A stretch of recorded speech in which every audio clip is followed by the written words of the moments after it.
గ్రామాలను అన్ని విధాలుగా అభివృద్ధి చేయడమే కాంగ్రెస్ పార్టీ ముఖ్య లక్ష్యమని చొప్పదండి శాసనసభ్యుడు మేడుపల్లి సత్యం పేర్కొన్నారు.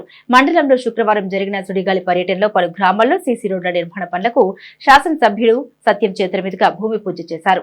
మండలంలోని తడగుండ, స్తంభంపల్లి, గుండన్నపల్లి, కోరెం, బూరుగుపల్లి గ్రామాల్లో 35 లక్షల రూపాయల నిధులతో నిర్మించే పనులను ప్రారంభించారు. ఈ సందర్భంగా ఆయన మాట్లాడారు. ముఖ్యమంత్రి రేవంత్ రెడ్డి నేతృత్వంలో గ్రామాల అభివృద్ధి పథంలో నడుస్తూ ఉన్నాయని, అనేక సంవత్సరాలుగా బోయిన్పల్లి మోడల్ స్కూల్ విద్యార్థులు రోడ్డు సరిగా లేక ఇబ్బందులు పడుతున్న విషయంపై తన దృష్టికి రావడంతో వెంటనే రోడ్డు నిర్మాణానికి శంకుస్థాపన చేసినట్లు పేర్కొన్నారు. గ్రామాల్లో అన్ని రకాల మౌలిక వసతుల కల్పన కోసం కృషి చేస్తామని ఈ సందర్భంగా తెలిపారు. ఆయా గ్రామాలకు విచ్చేసిన ఎమ్మెల్యేకు గ్రామస్తులు ఘనంగా స్వాగతం పలికారు. ఈ కార్యక్రమాల్లో ఎంపీపీ పర్లపల్లి వేణుగోపాల్, బీసీసీఎల్ అధ్యక్షుడు కూస రవీందర్, బ్లాక్ కాంగ్రెస్ అధ్యక్షుడు భీమరెడ్డి, మహేశ్వర్ రెడ్డి, మండల కాంగ్రెస్ అధ్యక్షుడు రమణారెడ్డి, ప్రొఫెసర్ హరికృష్ణ, కిషన్ రెడ్డి, తహసీల్దార్ పుష్పలత తదితరులు పాల్గొన్నారు. అనేక సంక్షేమ పథకాలకు సంబంధించి కానీ అభివృద్ధి కార్యక్రమాలకు సంబంధించి కానీ నిధులు విడుదల చేస్తామని చెప్పిండ్రు. త్వరలో ఎస్డిపికి సంబంధించి కూడా నిధులు వస్తున్నాయి.